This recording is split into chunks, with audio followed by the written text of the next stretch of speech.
ಈ ಎಲ್ಲ ಘಟನೆ ಕರ್ನಾಟಕ ಸರ್ಕಾರಕ್ಕೆ ಒಂದು ಕಪ್ಪು ಚುಕ್ಕೆ ಆಗಿದೆ. ಅದರಿಂದ ಗವರ್ನರ್ ಅವರು ಕೂಡಲೇ ಎಂಟ್ರಿ ಆಗಿ ಇಲ್ಲಿ ಒಂದು ನ್ಯಾಯಯುತವಾದಂತ ತನಿಖೆ ಆಗುವಂತದಕ್ಕೆ ಆದೇಶ ಮಾಡಬೇಕು ಅಂತ ವಿನಂತಿಯನ್ನ ಮಾಡಿದ್ದೀನಿ. ಓಕೆ,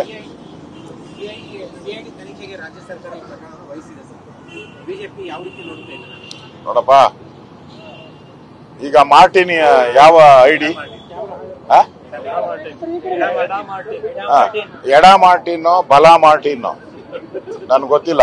ಅವನು ಎಡನೋ ಬಲನೋ ಗೊತ್ತಿಲ್ಲ. ಯಾವ ಮಾರ್ಟಿನೋ ಅದ್ಯಾವ ತನಿಖೆ? ಅದು ಇದೆ ತಾನೆ, ಇದೇ ಪೊಲೀಸೇ. ಮತ್ತೆ ಅದನ್ನ COD ಕೊಟ್ರೆ ಏನು, ಯಾವ ಓಡಿ ಕೊಟ್ರೇನು ಅಷ್ಟೇ.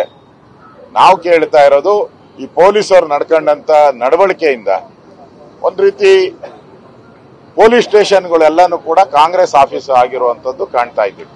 ಅದಕ್ಕೆ ನ್ಯಾಯಾಂಗ ತನಿಖೆಯನ್ನ ನಾವು ಕೇಳ್ತಾ ಇರೋದು. ಪೊಲೀಸರು ಜವಾಬ್ದಾರಿಯುತಂದ ನಡ್ಕೊಂಡಿದ್ರೆ ಇದು COD ಆಗಿರ್ಲಿ ಇನ್ನೊಂದಾಗಿರ್ಲಿ ನಾವು ಒಪ್ತಾ ಇದ್ರಿ. ಆದ್ರೆ ಪೊಲೀಸರು ಜವಾಬ್ದಾರಿಯಿಂದ ನಡ್ಕೊಂಡಿಲ್ಲ. ಅದಕ್ಕೋಸ್ಕರ ನ್ಯಾಯಾಂಗ ತನಿಖೆಯನ್ನ ಕೇಳ್ತಾ ಇದ್ವಿ.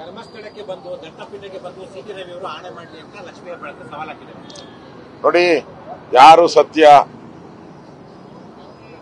ಯಾರು ಮಿಥ್ಯ ಅನ್ನೋದು ತೀರ್ಮಾನ ನಮ್ಮ ಅಂಬೇಡ್ಕರ್ ಸಂವಿಧಾನದಲ್ಲಿ ಇರೋದು ಒಂದೇ. ಭಗವದ್ಗೀತೆ ಅಂತ ನರೇಂದ್ರ ಮೋದಿ ಅವರು ಹೇಳಿದ್ದಾರೆ. ಕಾನ್ಸ್ಟಿಟ್ಯೂಷನ್, ಸಂವಿಧಾನ.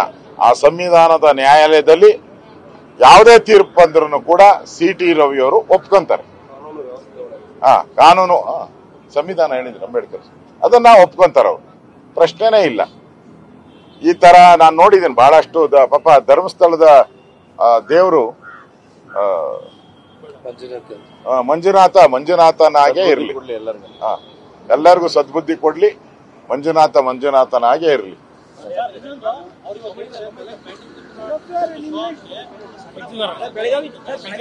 ಅದನ್ನ ಇಡೀ ರಾಜ್ಯದ ಜನ ನೋಡಿದ್ದಾರೆ. ಪೊಲೀಸ್ ಸ್ಟೇಷನ್ ಹೊಡೆದಾಗೇನೆ ಆಚೆ ಎಲ್ಲ TV ಅವ್ರು ತೋರಿಸಿರೋದು, ನಾವೆಲ್ಲ ತೋರಿಸಿರೋದು. ಅದಕ್ಕಿಂತ ಸಾಕ್ಷಿ ಬೇಕಾಗ್ತದೆ.